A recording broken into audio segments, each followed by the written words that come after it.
Created with the Accounts Department of Nalbari Commerce College.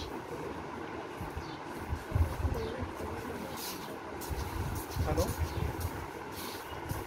So let's begin with the introduction.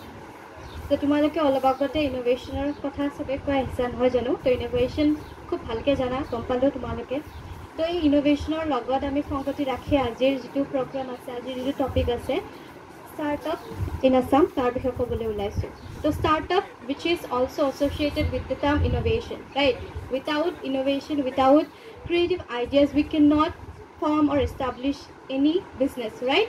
So startup or jitu definition hoy heitue itself innovation or logo related. So moi eta jagar pora amar ohomore hoba bibhinno bharator bibhinno dhoroner jagar pora ki ahisile notun young entrepreneurs ahisile teuloke yate participate korisile. Providing sustains allowance of rupees 20,000 per month to startup entity for 1 year. Aru notun jibilak startup entity ase teulokok bhal initiative hoy.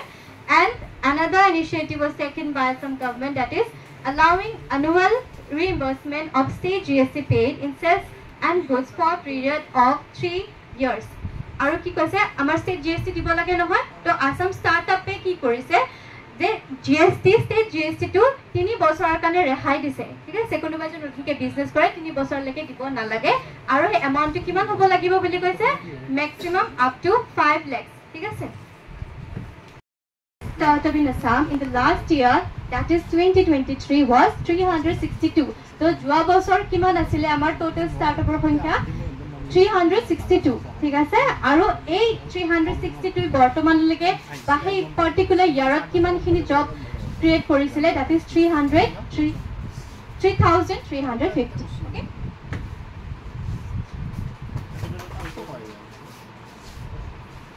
So here are some few highlights about the Assam startup ecosystem, that is registered startup. So joa bosorar kotha kolu moi to at present bortomanalike kiman khini startup registered hoise, that is 400 plus.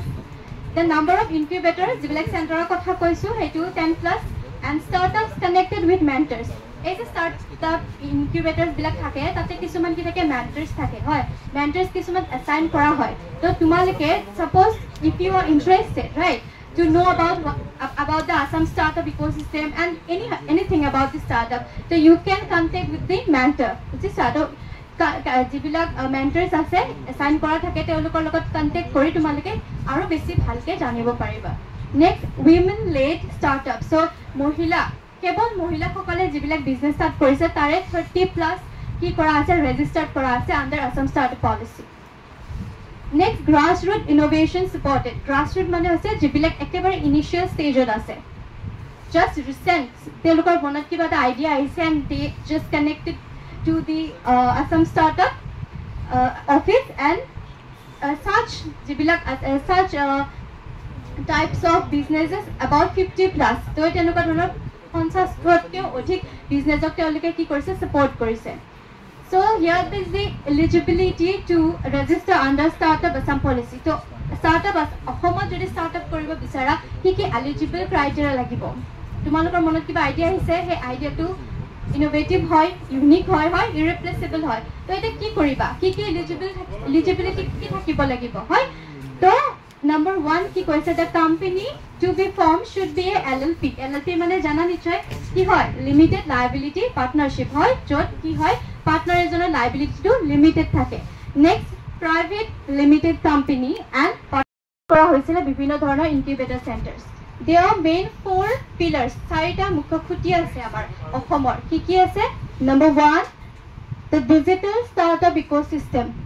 Startup ecosystem hoy ecosystem mane the environment aru digital mane ki hoy digitally kisuman environment dia hoisile jot ami startup or bikhoye jibilak notun entrepreneurs ase ohomor asel nai বিভিন্ন ধৰণৰ তো তেওঁলোকে যাতে স্টাৰ্টআপৰ বিষয়ে জানিব পাৰে তাৰ কাৰণে ডিজিটালি প্ল্যাটফৰ্ম প্ৰভাইড কৰা হৈছিল ফৰ এক্সাম্পল আসাম স্টাৰ্টআপ পোৰ্টাল হয় তাৰ জৰিয়তে কি কৰিব পাৰিবা তোমালোকে স্টাৰ্টআপৰ বিষয়ে জানিব পাৰিবা কি হয় স্টাৰ্টআপ আৰু তাৰ জৰিয়তে আমি ইনফ্ৰাষ্ট্ৰাকচাৰ বিষয়ে গম পাব পাৰিম যে স্টাৰ্টআপ কেনেকুৱা ধৰণৰ কি আছে হয় ইনভেষ্টমেন্ট অপৰচুনিটিজ কি আছে আমি ফান্ডিং ৰেজ কৰা কৰিব পাৰো নহয় জানো এই সকলো বিলাক আমি জানিব পাৰিম এই ফাৰ্স্ট যেটো মেইন পিলাৰ আছে digital startup system And the second one is state own incubator তো ইনকিউবেটৰ চেণ্টাৰৰ কথা অলপ আগতে কৈছোৱে যে এইটো কি হয় চেণ্টাৰ্ছ হয় যাৰ দ্বাৰা মেণ্টৰশ্বিপ প্ৰভাইড কৰা হয় যে ষ্টাৰ্টআপ কেনেকৈ গ্ৰ' কৰে হয় তোমালোকে ষ্টাৰ্টআপ ফৰ্ম কেনেকৈ কৰিবা এই ষ্টেজেছবিলাক কেনেকৈ পাৰ কৰিবা এই গোটেইখিনি কথা